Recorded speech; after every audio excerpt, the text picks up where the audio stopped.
अगर मैं आपको कहूं कि एक क्रिमिनल माफिया गैंग ने 300 साल तक एक पूरे देश पे राज किया तो शायद आप बोलोगे नॉर्मल है, दुनिया में बहुत सारे माफियाज ने ऐसा किया है। लेकिन मैं अगर आपको यह भी कहूं कि इस गैंग का अपना एक मेंबर देश का प्राइम मिनिस्टर बन गया और उसकी पॉलिटिकल पार्टी आज भी उस देश पे राज कर रही है तो ये क्या बक रहे हो? जी हाँ, ये बिल्कुल सच है। ये गैंग ना सिर्फ जापान का बल्कि दुनिया के सबसे खतरनाक माफियाज में से एक बन चुका था, जिसको खड़ा करने में CIA का अपना हाथ था। The Yakuza are, after all, one of the most infamous organized crime groups in the world. How many people have you? Don't ask.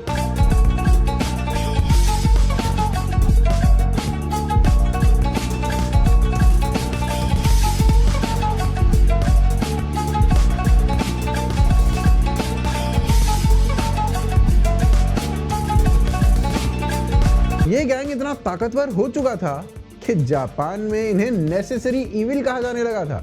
मतलब एक क्रिमिनल गैंग को पूरा देश जरूरत समझता था।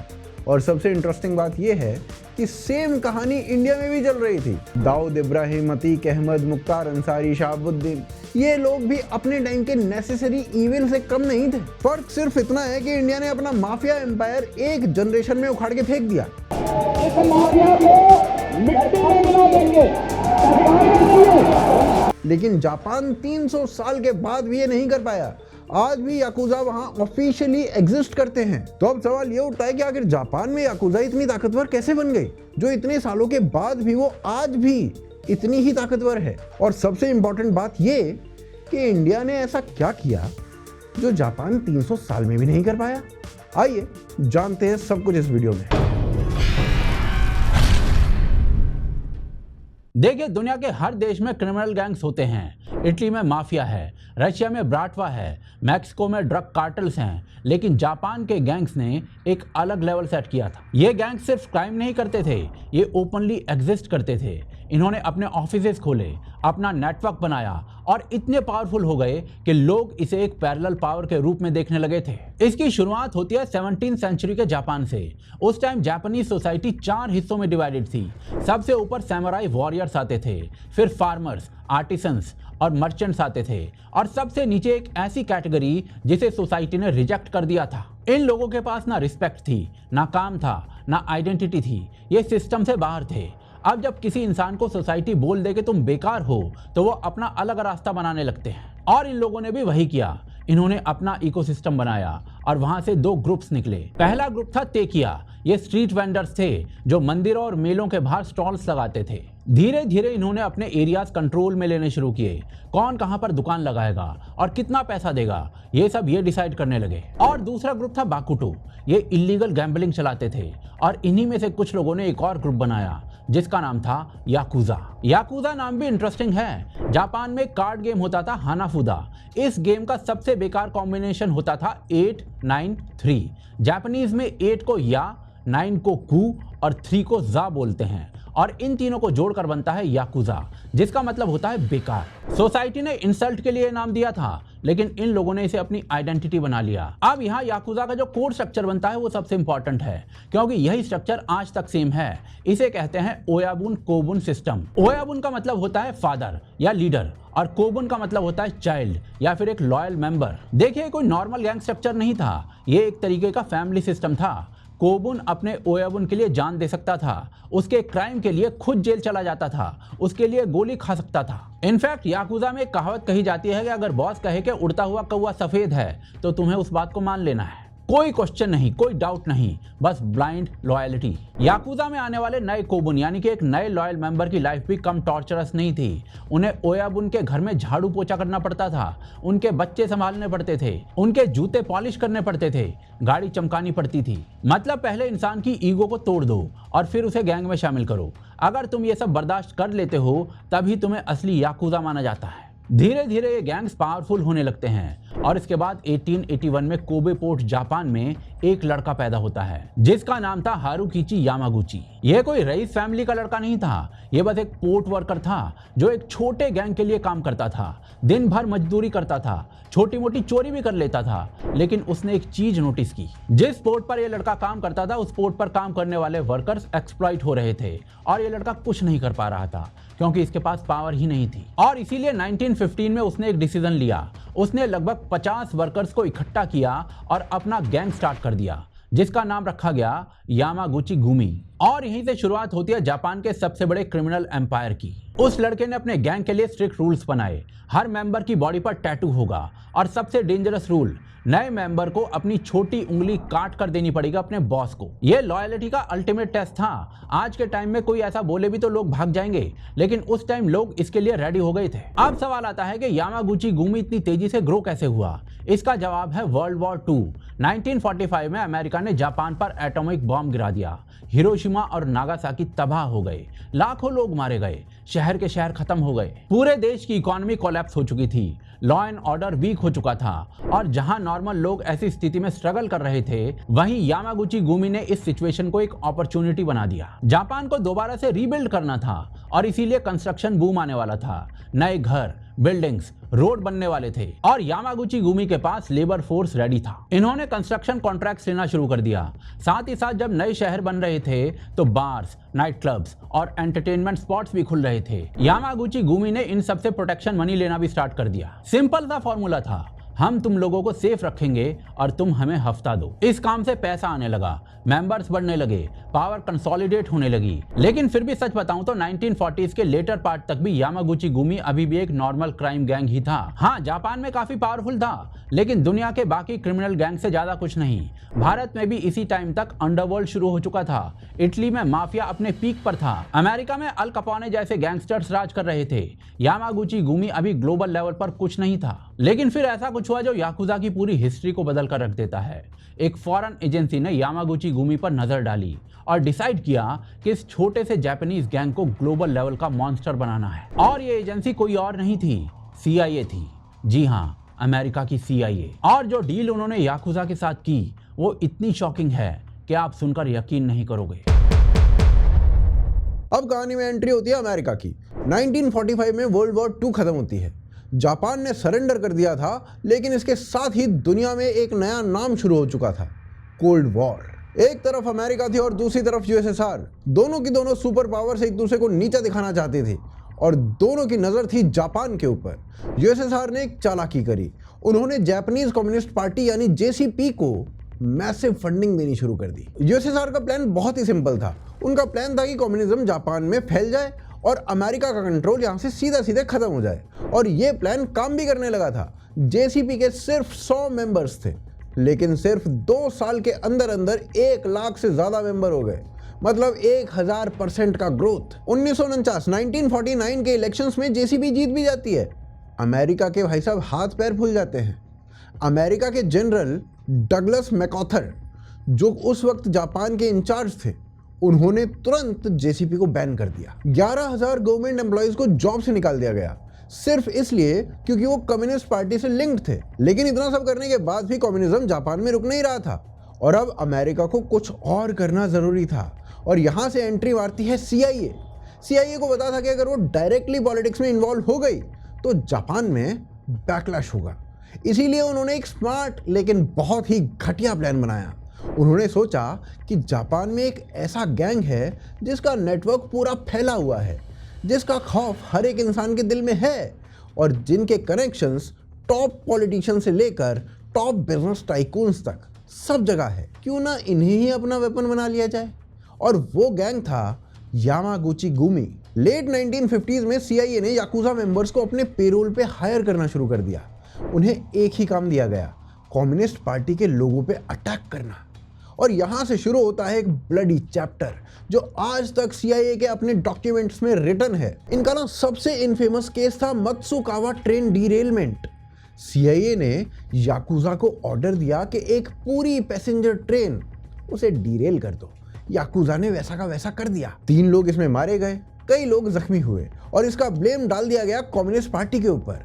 मीडिया में न्यूज चली कि देखो कम्युनिस्ट पार्टी तो टेररिस्ट है, ट्रेन भी उड़ा देती है। पब्लिक का कम्युनिज्म से भरोसा उठने लगा। फिर एक और केस था वातारू काजी नाम के लेफ्टिस्ट राइटर का। ये राइटर यूएस मिलिट्री के खिलाफ आर्टिकल्स लिखा करता था। सीआईए ने याकूजा से उसे किडनैप करवाया और फिर एक पूरा साल अपनी कस्टडी में रखा। बाकी के राइटर्स के लिए ये एक वार्निंग थी, अब अगर कुछ लिखा तो तुम्हारा भी यही हाल होने वाला है। और ये तो बस टिप ऑफ द आइसबर्ग मैं आपको बता रहा हूँ। हाँ, आपको एक बात और बता दूं, एक तरफ सीआईए जापानीज आर्मी और पुलिस को डिसआर्म कर रही थी, ये बोल के कि जापान को डीमिलिटराइज करना बहुत जरूरी है, और दूसरी तरफ वही सीआईए याकूजा को धड़ल्ले से वेपन्स बेच रही थी। अमेरिका में जो पिस्टल $50 में मिलती थी ना, वो याकूजा को $2000 में बेची जाती थी। मतलब एक ही पिस्टल पे 40 गुना profit. CIA millions of dollars कमा रही थी जापान के क्रिमिनल्स को आर्म करने में। जापानीज गवर्नमेंट की आर्मी खाली हाथ थी और याकूजा के पास लेटेस्ट अमेरिकन वेपन्स थे। फिर एक और लेवल आता है, सीआईए ने याकूजा को ड्रग स्मगलिंग में भी हेल्प करनी शुरू कर दी। धीरे धीरे ड्रग्स याकूजा की आधी इनकम बन चुके थे, लेकिन इसका असली प्राइस जापानीज यूथ चुका रहा था। केवल 4 साल के अंदर अंदर जापान में ड्रग यूज ड्रामेटिकली बढ़ चुका था। एक जनरेशन बर्बाद हो रही थी और इसकी वजह थी अमेरिका। ये सब सुन के लगता है कि शायद कॉन्स्पिरेसी थ्योरी होगी, लेकिन नहीं, ये सब कुछ सीआईए के अपने डीक्लासिफाइड डॉक्यूमेंट्स में लिखा हुआ है। सीआईए प्राउडली एडमिट करती है कि याकूजा को इतना बड़ा मॉन्स्टर उन्होंने ही बनाया था। मतलब अमेरिका ने खुद अपने हाथों से जापान में एक फ्रैंकेस्टाइन खड़ा कर दिया था। अब इस सब के बीच 1950s में एक ऐसा इंसिडेंट होता है जिसने याकूजा की इमेज को हमेशा के लिए बदल दिया। कोबे सिटी में एक फॉरेन गैंग हुआ करती थी सेंगो कोजिन नाम की, जिसमें चाइनीज, तैवानीज और कोरियन मेंबर्स हुआ करते थे। इस गैंग ने जापानीज पॉलिटिशियंस को किडनैप कर लिया। पुलिस के पास वेपन्स थे नहीं, क्योंकि अमेरिका ने उन्हें डिसआर्म कर दिया था। वो अपने ही लोगों को बचा नहीं पा रहे थे। मजबूरी में जापानीज पुलिस ने यामागाची गुमी से मदद मांगी। सोचिए, पुलिस क्रिमिनल्स के पास जा रही है और कह रही है मदद कर दो प्लीज। अब पुलिस ने मदद मांगी तो यामागुची ने तुरंत हाँ बोल दिया और सेंगो कोजिन गैंग के ऊपर अटैक कर दिया गया। कोबे सिटी से सेंगो कोजिन को पूरी तरीके से डिसमेंटल कर दिया गया था। इस एक इंसिडेंट से 2 बातें हो गई।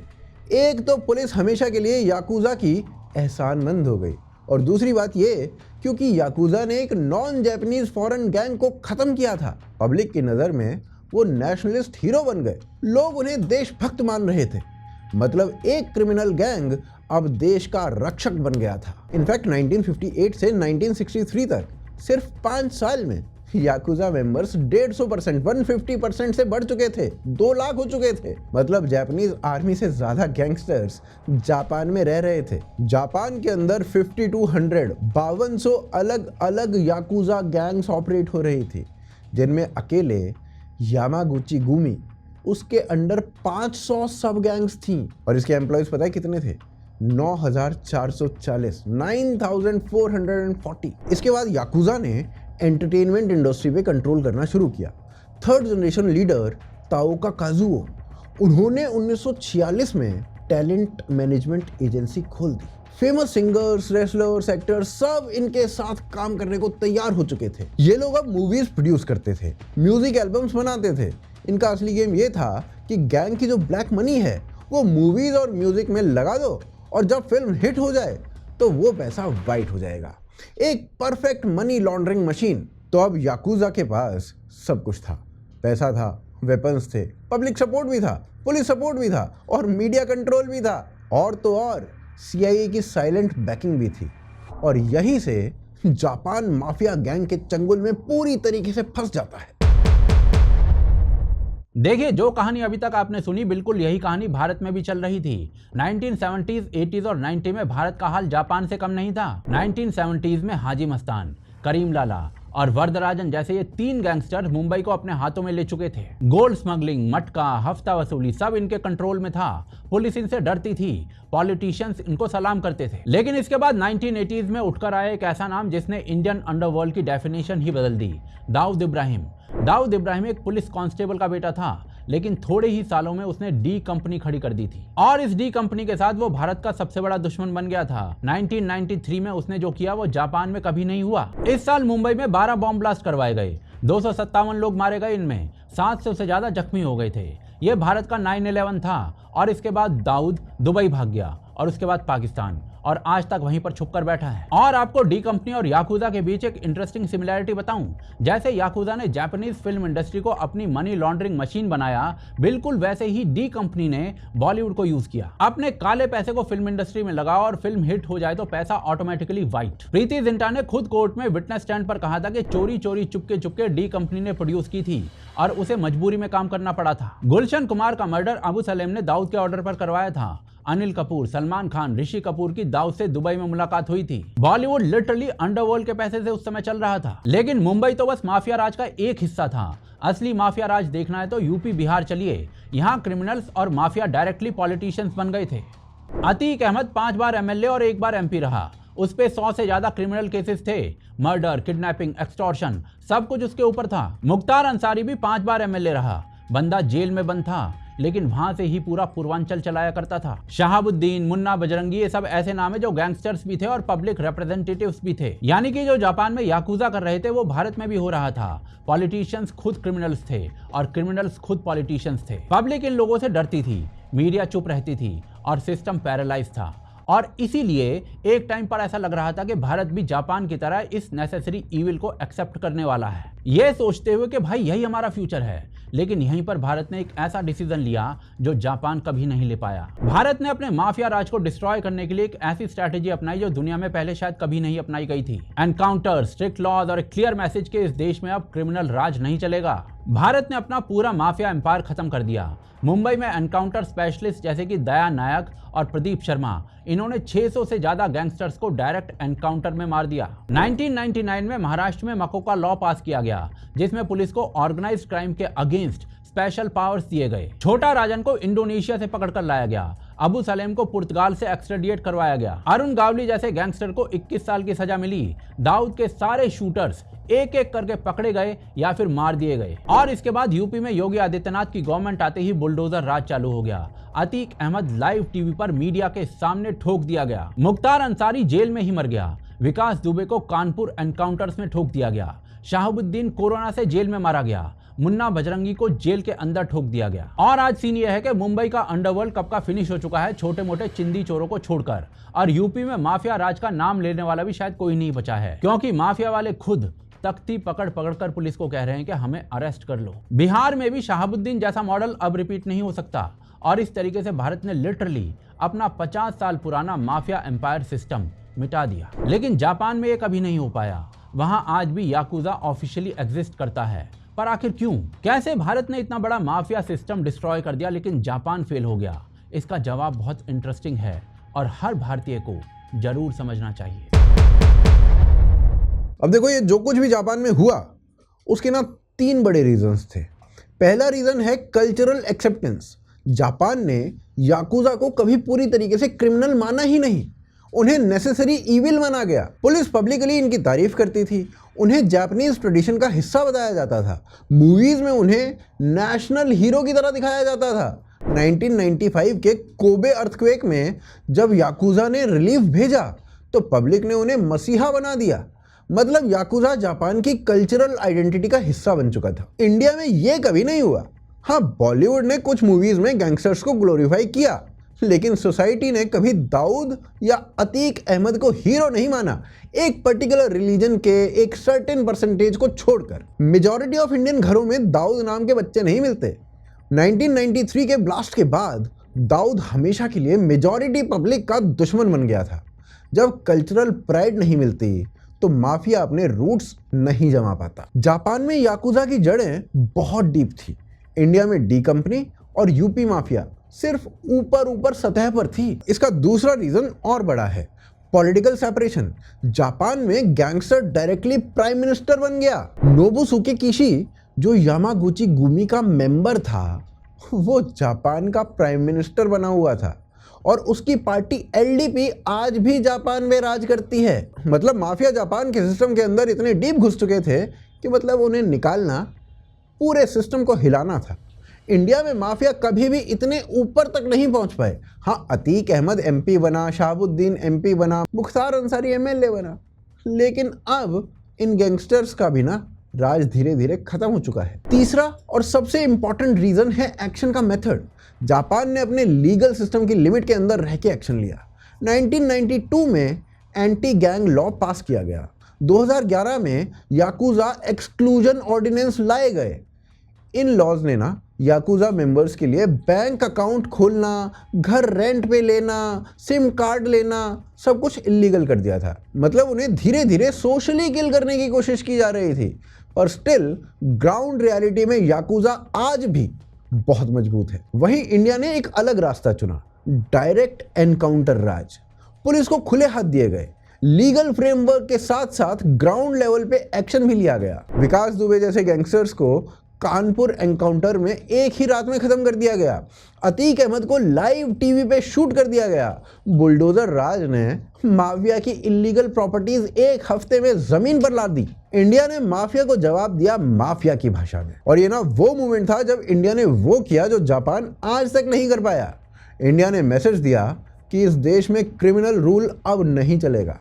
चाहे तुम कितने भी पावरफुल हो, कितने भी रिच हो, तुम कानून से ऊपर नहीं हो। आज अगर आप इंडिया में सुरक्षा से घूम सकते हो, अगर आप रात को बिना डर के सफर करते हो, अगर आपके बच्चे स्कूल जाते हैं वो भी बिना माफिया के डर के, तो इसका क्रेडिट उस सिस्टम को जाता है जिसने माफिया को निकालने में कोई कॉम्प्रोमाइज ही नहीं किया। जापान जो 300 सालों में नहीं कर पाया, वो इंडिया ने 30 सालों में कर दिया। और यही है वो बड़ा मॉडल जो दुनिया के हर देश को भारत से उठाना चाहिए, भारत को फॉलो करना चाहिए, especially to deal with underworld and mafia. बाकी आप क्या सोचते हैं इस पूरे मुद्दे के बारे में, आप अपनी राय कमेंट्स में अवश्य लिखिए। वीडियो को लाइक और शेयर करना बिल्कुल मत भूलिए, चैनल को सब्सक्राइब भी कर लेना। और अगर आप हमें सपोर्ट करना चाहते हो तो पेट्रियन, यूपीआई, जॉइन बटन, ये सभी डिस्क्रिप्शन में दिए गए हैं, इनके थ्रू सपोर्ट कर सकते हो। आप देख रहे थे आज की ताज़ा खबर। जय हिंद, जय भारत।